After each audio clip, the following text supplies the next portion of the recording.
Ubejan, die swart renoster. As jy so bevoorreg is om op die paai te trap wat na die digte bos lei, binne die hitte van die rivierbeddens, daar waar die tsetse-vlees steek, pas op. Want as jy 'n snork of 'n stomp hoor, weet dat hy kom. Ubejan, die swart renoster, met die spoed en massa van 'n wegholtrein. En jy sal moet leer om te klim, want Ubejan is woedend vir die mensdom. Ubejan. Ubejan. Hy hoor die lug. Ubejan. Hy ruik die wind. Ubejan. Hy sien asof in die mis. Ubejan.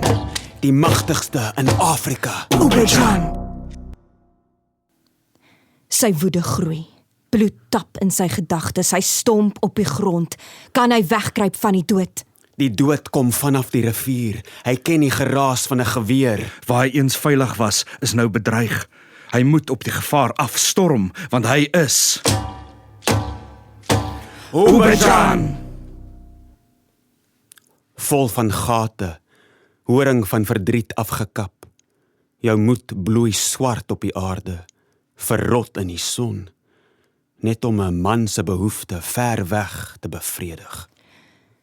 'n Begeerte om jou gesondheid te besit, jou moed om jou krag te kry, maar Ubejan, Ubejan, hulle sal kom, totdat jou stomp en jou snork net as 'n herinnering oorbly op hierdie aarde.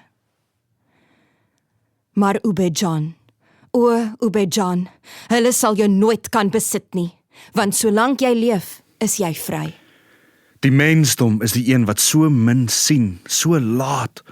Ubejan, jou verlies sal vir ewig die mensdom spot.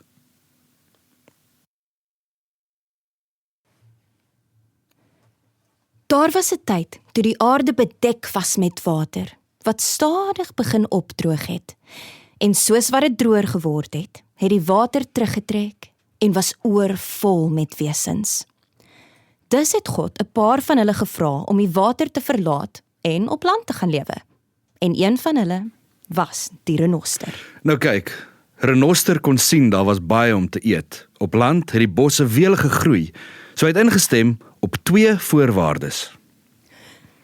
Eerstens soek ek 2 horings, waarmee ek die wrede landroofdiere kan afweer. En tweedens soek ek 'n stert, waarmee ek die steekinsekte kan wegjaag wat kom in die lente.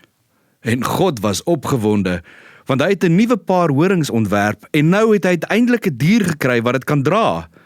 Hulle was spesiaal, hulle was dik en skerp. Hulle was geplaas nie langs mekaar nie, maar een voor die ander, een beter as die ander.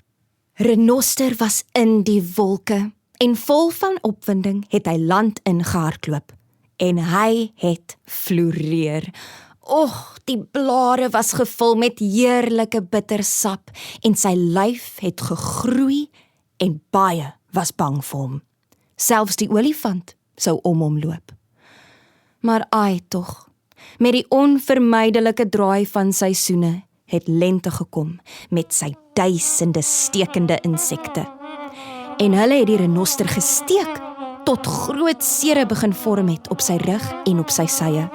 Jy kan hulle nog steeds vandag sien, letsels op sy sye, op sy skouers.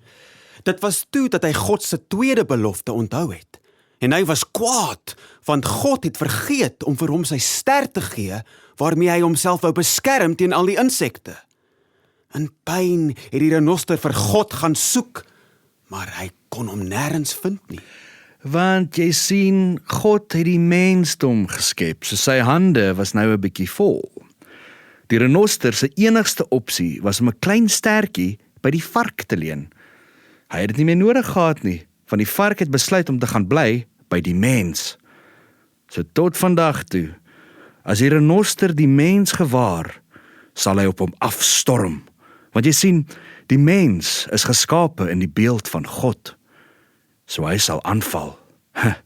Hy sal verseker aanval, want hy is Ubejan.